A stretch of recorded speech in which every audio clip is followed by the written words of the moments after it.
Okay, so we left off here. Now we're going to continue. In some cases, you can put a pet deposit if it's requested by the landlord, either refundable or non-refundable. Could be either or. Um, and this section right here basically just says, where is this money going to after the transaction has closed? Where is this $2,100 going? Because remember, this isn't an escrow account, okay? This money goes into escrow to secure the contract. So where is this going to be? Obviously, it's going to be part of the first, last, and security, but where exactly are you going to credit it? Honestly, it doesn't matter because anyways, the owner gets 2 months, you and the listing agent get half a month. So it doesn't really matter. You can leave it as security deposit. You can put his first month's rent, but just for this sake, put 2,100 in this field, okay?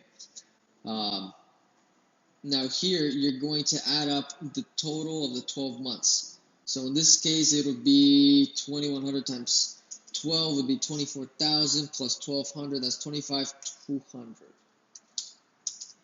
Okay, and they're going to pay zero taxes. You only pay taxes on short term, and they're going to pay monthly on the first day if left blank in the amount of 2,100. Okay, if you have any pets, you would specify that here. Any utilities that the landlord is responsible for, excuse me, go here. So if the rent includes water, it goes here. Okay, if the rent includes cable, it goes here. Okay, maintenance. The landlord will be responsible for maintenance and repair of the property except for, so anything that the tenant assumes, which does not really happen most of the time, would go here. Association approval. Tenant will pay the fee. This is always how it goes. The tenant always pays the application fee to the association. We'll fill it out, $150, and they have to make their application to the association. I like to give them 1 week from when we sign the CTL, okay? So once the CTL becomes effective, I like to give them 1 week, okay? So let's say 1 week.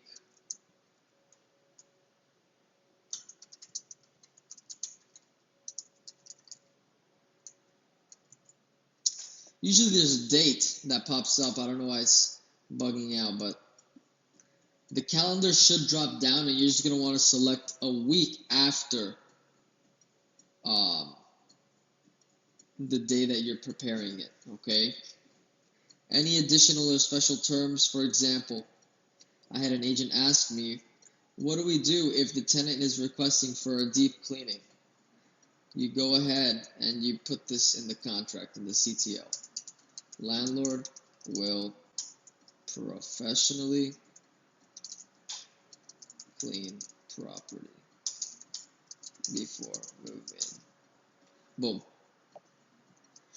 Here, the information that is in the system for you will autofill, and it'll also autofill using the MLS for the other agent's information too. And that's pretty much it. Now you're just going to want to hit save up here. Your form has been saved. You click out.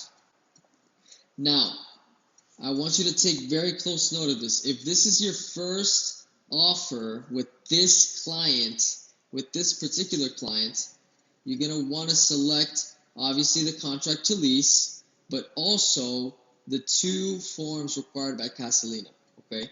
So that's going to be the regulatory compliance fee, and it's also going to be the affiliated business arrangement, okay, to avoid conflict of interest. That first form, broker-only fee, regulatory compliance fee, is the $69 that your client is going to pay at closing. And the second form, the affiliated business arrangement, is to disclose our relationships with our different companies here in the office to avoid any conflict of interest. Okay, it's a standard document just to comply with the law, okay? Now we're going to want to go into e-sign. I'll catch you in the next video.